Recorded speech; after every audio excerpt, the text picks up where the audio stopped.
하나님은 약속하실 때 반드시 그 약속을 이행하시는 우리 하나님이십니다. 그러니까 우리 그리스도인들은 그 약속을 지키시는 하나님을 신뢰하고 믿고 따라가는 것입니다. 그래서 그 약속대로 우리가 끊임없이 기대하고 또 약속에 따라 그 때가 되면 하나님은 그 약속을 지키시는 하나님, 그리고 기대했던 우리는 그 약속을 받는 우리가 되는 것이죠. 오늘 말씀에도 보면 두 사람의 종류가 나와요. 한 사람은 용사였던 마길, 그리고 또 한 사람은 또 한 종류는 우리가 잘 알고 있는 슬로브 핫의 딸들이 5명의 딸들이 등장하게 됩니다. 이 마길이라는 사람은 어떤가? 오늘 보면 이 므낫세 지파에게 땅을 분배하는 과정 속에 므낫세 자손의 그 마길이 하나 있습니다. 이 므낫세 자손들에게 땅을 분배할 때 마길은 자기의 분배받은 것을 정복하게 되는 이 말씀이 오늘 17장 1절에 나와요. 한번 17장 1절 다시 한번 읽어볼게요. 므낫세 지파를 위하여 제비 뽑은 것은 이러하니라. 므낫세는 요셉의 장자였고 므낫세의 장자 마길은 길르앗의 아버지라. 그는 용사였기 때문에 길르앗과 바산을 받았으므로. 오늘도 제비를 뽑아서 므낫세 지파가 이제 요단 동쪽의 땅을 분배받았습니다.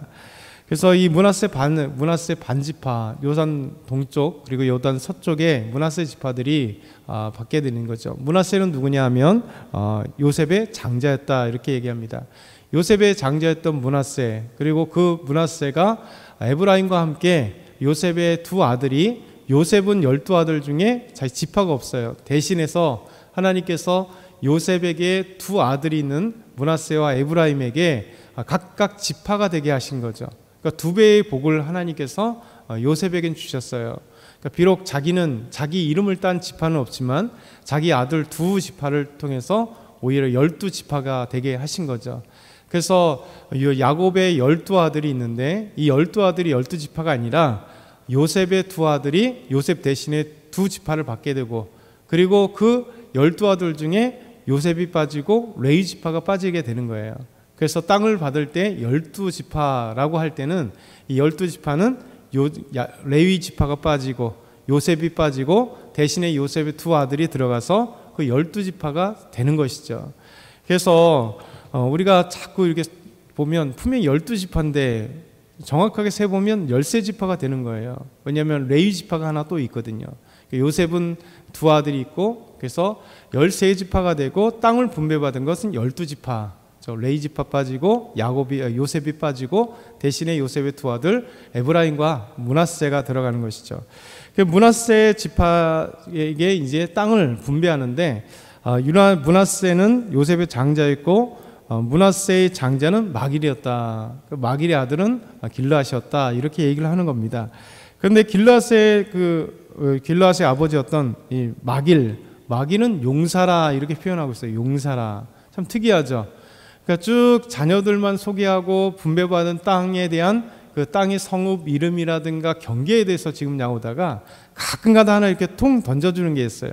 그러니까 마길은 용사였다. 그게 왜 중요하냐면 이 마길은 용사인데 자기가 분배받은 땅을 그 뒤에 보면 차지했다는 거예요. 그것을 차지했다. 그러니까 이 차지한 것이 중요한 것이죠. 왜냐면 이 16장부터 시작해서 계속 나오는 게 뭐냐면 가나안 족속들 게세렛 사람들을 쫓아내지 아니하였으므로, 그 앞에도 쫓아내지 여부스 족속들을 쫓아내지 못하였으므로, 그들과 지금까지 함께 살면서 이제 전멸하고 정복해야 될 그 성읍들이나 진멸해야 될 가나안 족속들이 이스라엘 백성들과 같이 살면서 혼합돼 버리고, 문화적으로 혼합되고 종교적으로 혼합되고, 그래서 그들이 섬겼던 바알과 아세라가 끊임없이 이스라엘의 옆구리의 가시가 되고 그들을 죽이는 올무가 된 것처럼. 그런데 이 마길은 자기에게 분배받은 이 땅을 정복했다는 거예요. 용사라. 그래서 마길에 대해서 특별히 우리가 생각해 볼 필요가 있다는 것이죠. 민수기 32장 39절 보면 므낫세의 아들 마길의 자손은 가서 길르앗을 쳐서 빼앗고 거기에 있는 아보니를 쫓아내매 모세가 길르앗을 므낫세의 아들 마길에게 주매 그가 거기 거주하였고 이렇게 표현하고 있어요. 민수기 32장 39절의 말씀처럼 마길은요, 자기가 받은 이 땅을 그냥 가만히 이 가나안 족속들, 그 특별히 요단 동편이니까 아모리 이 족속들이 있는데 이 아모리 사람들이 그냥 일부를 놔둔 게 아니라 아예 다 쫓아내버렸다는 거예요. 그래서 마길이라는 사람은 참 귀한 거죠. 그래서 마길은 하나님께서 주신 약속을 믿고, 그리고 그는 용사였기 때문에 그걸로 끝나는 게 아니라 가서 땅을 완전히 차지하게 됐다. 그래서 오늘 여호수아 17장 1절에도 나오고 민수기에도 또 말씀이 나오게 되는 것이죠. 두 번째 생각해 볼 사람은 우리가 잘 아는 슬로보아시라고 하는 사람의 딸들입니다. 이 딸들에게도 동일하게 남자들에게 준 기업을 받았다. 성경 역사는 참 귀한 사람들입니다. 이 슬로보아스의 딸들이 여러 군데 또 기록이 되잖아요. 민수기 26장과 27장, 그리고 또 넘어가서 36장에 이 슬로보아스의 딸들의 이야기가 또 여호수아에 또 등장해요. 그러니까 슬로보아스의 이 5명의 딸들이 얼마나 귀하냐면 역사를 뒤집은 거예요. 시대를 완전 개혁해버린 겁니다. 왜냐하면 당시에도 항상 보면 이스라엘도 구약에 보면 남성 중심이거든요. 족보에 거의 다 남자만 와요. 가끔 하나 여자 나오는데, 근데 슬로바스의 딸들은 이 성경 기록하는 데 있어서 율법의 아주 중요한 핵심을 차지하게 되고 율법을 하나님 바꾸게 만드셔요. 뭐냐면 기업의 이 기업들은 아들들에게 땅을 분배 다 하는 거예요. 근데 슬로바스에게는 아들이 없고 이 딸들만 있는데, 이 딸들이 그냥 모세에게 나가서 이야기합니다. 우리 아버지는 아들이 없습니다. 우리는 딸들입니다. 왜 우리에게는 이 땅을 안 줍니까? 우리 아버지는 저 광야에서 죽었습니다. 그러나 이 온과 나단과 고랴처럼 반역을 해서 죽은 건 아니고, 결국 출애굽한 1세대는 죽을 거라고 했기 때문에 그냥 자연스럽게 죽은 것뿐입니다. 그러나 우리 아들이 없고 우리 딸들만 있는데 왜 우리 우리 아버지의 기업을 저희들에게 물려주지 않습니까? 그렇게 나가서 담대하게 얘기한단 말이에요. 그러니까 모세가 하나님 앞에 또 기도합니다.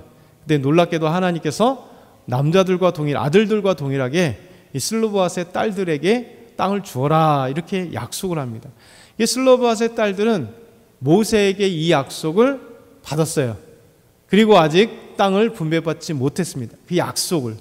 근데 이제 시간이 지나서 모세는 죽고 여호수아가 가나안 땅을 딱 차지할 때 다시 여호수아에게 나와서 이 슬로보아스의 5딸들이 기억하지 않습니까? 모세에게 말씀하셨던 하나님의 말씀을 우리는 기억합니다. 그 약속을 믿고 끝까지 기다렸다가 땅을 차지하고 나서 여호수아에게 가서 담대하게 또 땅을 달라고 슬로보아스의 딸들이 얘기를 해요.